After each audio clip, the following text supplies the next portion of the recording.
From the Kennan Institute in Washington, D.C., welcome to Kennan X, a podcast on our never-ending quest to understand Russia, Ukraine, and the surrounding region. I'm your host, Jill Dougherty.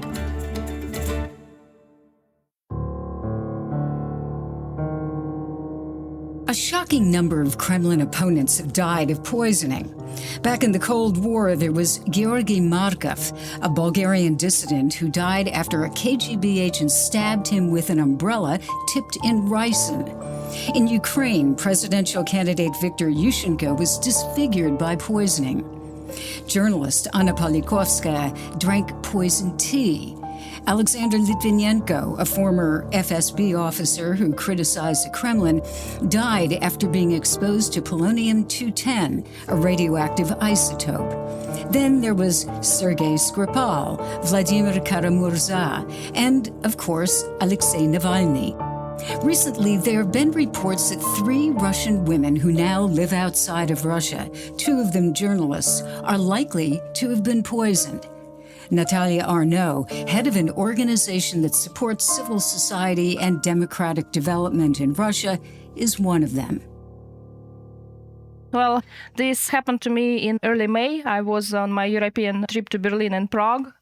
And in Prague, when I came back to my hotel room, I saw that the door was ajar. And of course, the first immediate reaction was, oh, maybe there is an FSB or GRU officer waiting for me in my room. But I was laughing at myself for this thought.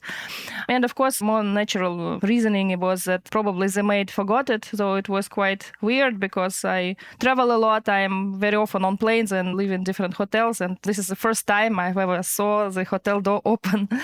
When I got inside, I saw that there was nobody in the room. And for us, pro-democracy Russians, surveillance is the norm. Natalia Arno, you're president of the Free Russia Foundation, founded in 2014. Can you describe what happened when you believe that you were poisoned?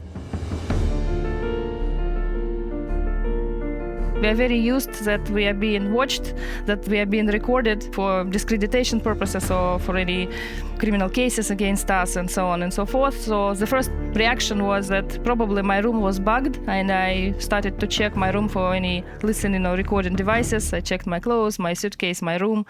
I immediately noticed a very strong, unpleasant smell in the room, a very strange smell, like very strong, cheap, unpleasant, too sweet of a perfume.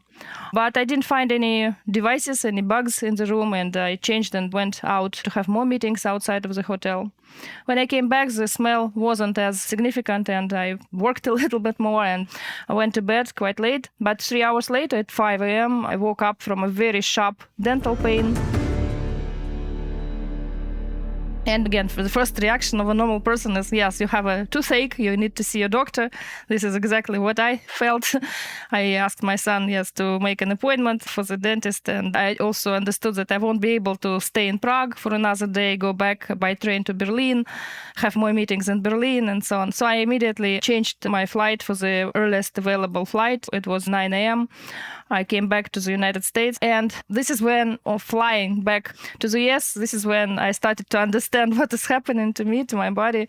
Because if I had the slightest suspicion that it could be poisoning, of course, I wouldn't dare to have a transatlantic flight without medical attention for so many hours. But on the flights, I started to feel a wandering pain throughout my body. It wasn't a toothache any longer. I had different density and intensiveness and timing of the pain all across the body, in my armpits, in my eyes, in my chest, in my ears, in my stomach, everywhere. So it was like the organs were failing one by one. And also simultaneously, from the very first second, I started to feel numbness in my, especially arms, but also legs and along my spine. When I started to feel it along my spine, it was quite scary. So it was quite a nightmare of a flight. And I still have neuropathy. Recently, my doctor, neurologist, confirmed that this is a polyneuropathy. Couldn't be caused by natural reasons, and also that it's almost impossible to treated. Like there is no magic pill for that. Just in a year, hopefully my nerves will regenerate. I just need to have more exercises and less stress. I told her it's easy to have more exercises. I cannot promise less stress in all these conditions we are living in at the moment, and with the ongoing war, with repressions inside the country and so on. And it's like, less stress is impossible. But there is an ongoing investigation by US authorities about my case. I don't have the results yet. But again, simultaneously, I learned about the other cases, as you mentioned, 2 journalists. They even had the test run by the Charité clinic where Alexei Navalny was treated when he was in coma and when he was, all these consequences from Novichok poisoning. And of course, knowing the case of Vladimir Karamurza, whose birthday is today on September 7th, when we're recording this podcast, yes, and he was poisoned, as you said, it was in 2015 and 2017, and he has polyneuropathy. So I can relate to his situation very well. I can understand how terrible he feels. But back then, when I learned about my case and about other cases, and when some journalists learned about it and made it public about our series of alleged poisonings, I also spoke out about it. I posted a very long Facebook post addressing to the exiled anti-war pro-democracy Russian community, saying that nothing new happened. We have always known that this regime is very brutal, very criminal, very murderous, very brazen, very vindictive. We have always known that transnational repression is quite a big thing for them.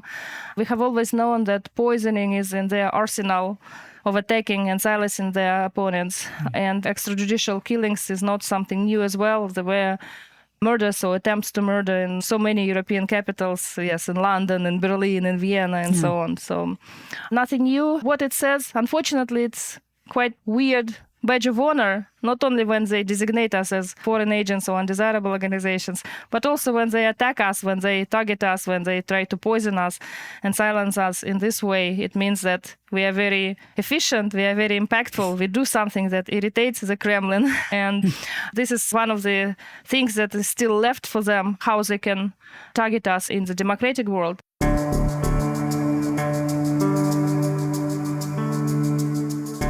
We as a community, we were maybe less cautious when we fled Russia, when we became citizens or residents, or when we started to live in different countries. Of course, there was a huge exodus of Russians under Putin period of rule, but of course the biggest started in 2021, when basically the Kremlin eradicated the political opposition and civil society and independent journalism, preparing for this full-scale invasion. But after the beginning of the full-scale invasion, even bigger numbers of Russians had to flee Russia. So there is at least more than 1 million people all across the globe. Some of us are in less safer countries like Central Asia or South Caucasus, like Armenia, Georgia, also in Turkey and so on. We understand the risk there. We understand that there are a lot of FSB officers infiltrated and surveilling us in those countries, or some of the countries like Kyrgyzstan, for example, can extradite pro-democracy Russians back to Russia. But those who were in the safer places, like at the European Union or in the United States or in Canada, we all thought that we are now safer and that we can continue our fight for a free and democratic and normal Russia without any hesitance, without any risks, without any threats. But unfortunately, the Kremlin tentacles are too long, and for years and years they were doing a lot of malign activity in the West, including in the democratic world, and they have their agents networks, and they're very good at surveilling, at monitoring, at doing a lot of this activity, and also talking to different decision makers, legislators, officials in many European countries, for example. We shouldn't be fearing them. We have always known who they are. As I said, yes, we have known that they are murderous and brutal and all that. But we also know what we do. We are committed to our fight. We should stand on our principles. We should continue doing everything we can to stop the war, to try to change public opinion inside Russia, to tell Russian people the truth, to tell the world the truth about Putin's regime, to expose their corrupt schemes, how they circumvent Western sanctions, and so on and so forth. So we have a lot of work, and we should be focused on our work without panicking, without any fears, but more cautious, more careful, better prepared, more disciplined as a community. In terms of just that particular way of attacking you and other, let's call dissidents, people who oppose the Putin regime, why exactly do they take poisoning? Because I know some people have actually died, and then others have not died, but have been injured, like you and Vladimir Kara-Murza and others. What do you think, and this is almost a technical question, but why do you think they do resort to poisoning?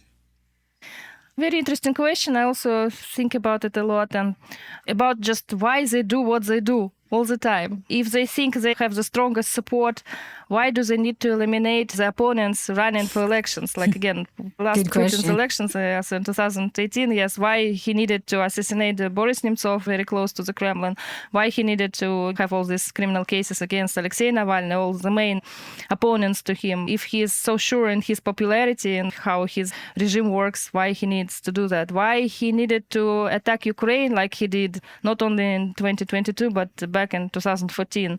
But poisoning is also a very barbaric method. Immediately when you hear about poisonings, the first association is about medieval times and about all this. Why the Putin's regime is using all those methods. I think, well, it worked for them. You mentioned a lot of cases which we know, which are public. There are investigations about them. There are some confirmations about them. But also how many cases we don't know that were successful. And it seemed like a heart attack. Like, I don't know what happened to Igor Gaidar, or what happened even to Anatoly Sobchak and so on. And many, many other cases. And about methods of assassination of opponents, it's also important because we know that Kadyrovites, for example, they prefer guns, they prefer to shoot people. Supporters of Kadyrov, the Chechen leader, just to be sure. Yeah. Yes, exactly.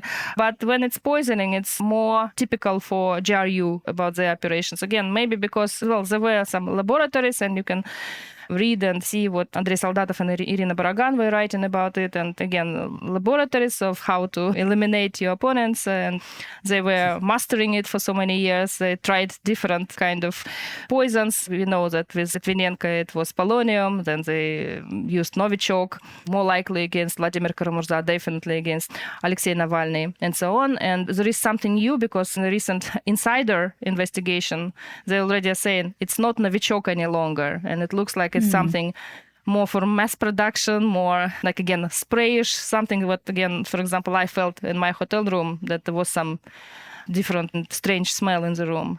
So they try different methods, different fragrances, I don't know, different kind of poisons, see what works, what not. It's possible to put all people in Russia behind the bars just because, again, all the laws are so draconian that even to think can be criminalized and punished. The repressions are more and more massive, more and more people are in jail. We have the biggest number of political prisoners, bigger even than in the late Soviet times. But still, it's not like everybody. And this is what they do with poisons. It's enough for them to poison, 2, 3, 10 people, just again, to scare the entire community. But I think this is where they underestimate us, the same way as the Kremlin underestimated Ukrainians and Ukrainian people and their bravery and their commitment, their dedication to save and protect their land and be independent. They underestimated Russian pro-democracy forces as well. When they were eradicating for so many years, they thought nothing will grow there any longer. But no, grassroots are emerging all the time, inside Russia and outside. There are a lot of protests every day, again, inside and outside, and more activity.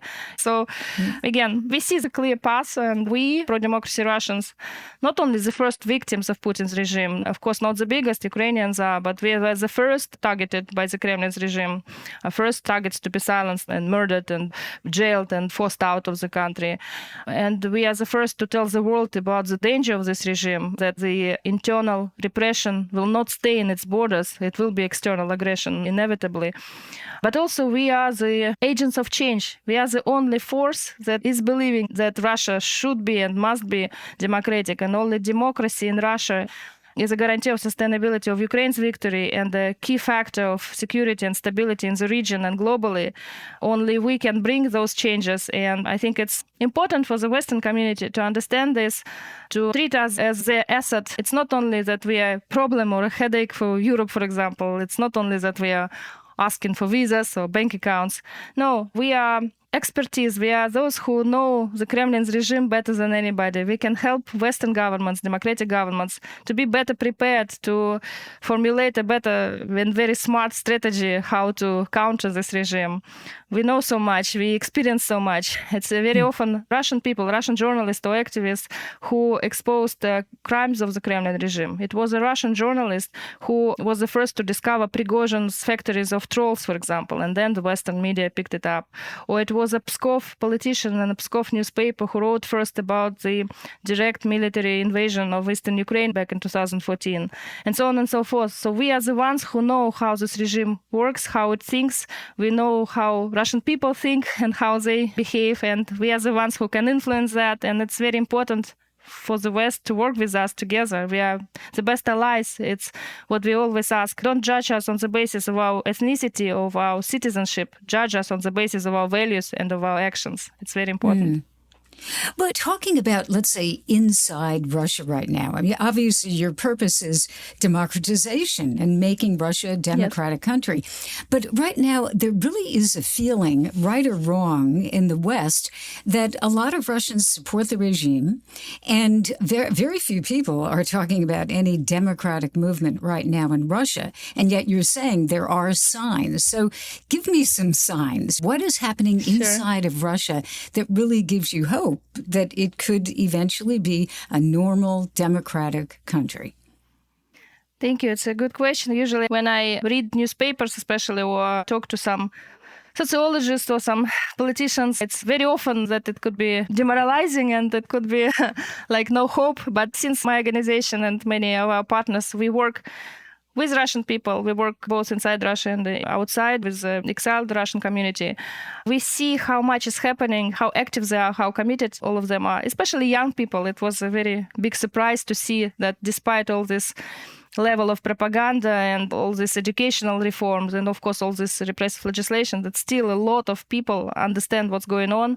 Russia is the second country in the world now on installing VPNs. When everything is blocked and censored and forced away, Russian people still look for information. They still try to find objective and truthful information. And a lot of those who don't know what VPNs are, what social media is, there is a very popular initiative right now, which is called Print Out Internet. All these activists print out facts and they put it as newspapers, as just printouts into mails of those who don't know about how to find information. So it means that almost every day there was somebody detained for a protest activity. And many Russians protest. Some of them protest in a radical way, like setting conscription centers on fire, derailing trains, cutting television cables to stop this huge propaganda, unprecedented propaganda. Or some just do sabotage or promote the idea of sabotage, not helping the regime, or do something which is maybe less public, more grassroots, more underground, but still civil society work. Some initiatives, for example, persuade Russians not to donate for anything war-related, even if it's just, I don't know, backpacks or uniforms for soldiers, saying that this will prolong the war. Let's better donate, I don't know, to dogs, cats, to orphans and things like that. So they're very active. And even despite, again, as I said, eradicating everybody, forcing a lot of us in exile or putting a lot of us in jail, Russia is not only an 11 time zone country, or not only like 80 plus region country, it's also a country of over 190 ethnic minorities. And for years and years, Putin's regime, the strategy was to impoverish regions, again, to get all the money from the regions, to distribute this funding. And they, like, again, the regions are very, very poor people. More and more people are under poverty line. And many of them are national republics. And this is basically the tax on poverty. Those are being conscripted to the war who are from all these poor regions, poor national republics. And as a response, so many ethnic minority anti-war groups appeared. We had never had such a vibrant landscape of ethnic minority groups before, trying to talk to their people, trying to tell them how to terminate contracts, how not to go to the war, how to avoid mobilization, or how to get evacuated from Russia if needed. And they're very popular. And that's why the Kremlin, again, as a response, they attack them, censor, block their websites, cut any channels of communication. If they're in exile, it's very difficult for them to talk with their communities inside, or put them on a foreign agents list. And even Free Buryatia Foundation, that was the first ethnic minority anti-war group, Maybe you could explain just really quickly. Buryatia is a region of Russia, I believe, is it Buddhist? Yes, it's Buddhist. It's one of 3 Buddhist republics, and it's on the eastern side of Lake Baikal. It's close to Mongolia. And under Stalin times, it was divided into 5 different regions. Now it's 3 regions of the Russian Federation, where everywhere Buryats are in minority. Even in the Republic of Buryatia itself, there are less than 30% of Buryats. Again, not to make them a strong movement, ask for independence and so on. And Buryatia is, since the very first days of the full-scale invasion, they are on the top of casualties, always like top 3, top 5. So a lot of people are being conscripted, a lot of people are dying in this brutal colonial war.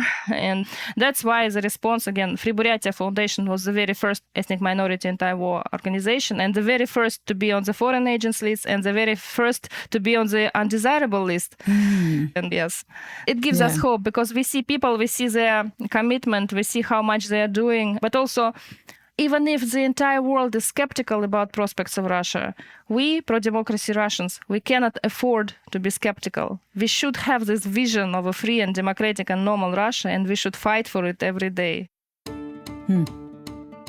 Well, Natalia Arno, this was both, I would say, inspiring and frightening because of what's happened to you, but the work that you're doing really is inspiring, and I wish you a lot of luck with that. And I also wish you a lot of luck with your health, that you will get better, and you're obviously back in the fight because you're at work all the time, but thank you very much for talking with us, and we will stay in touch and would very much like to follow up if there are any developments, both about your health and then about the democracy movement within Russia. Thank you, Jill. It was an honor to be here.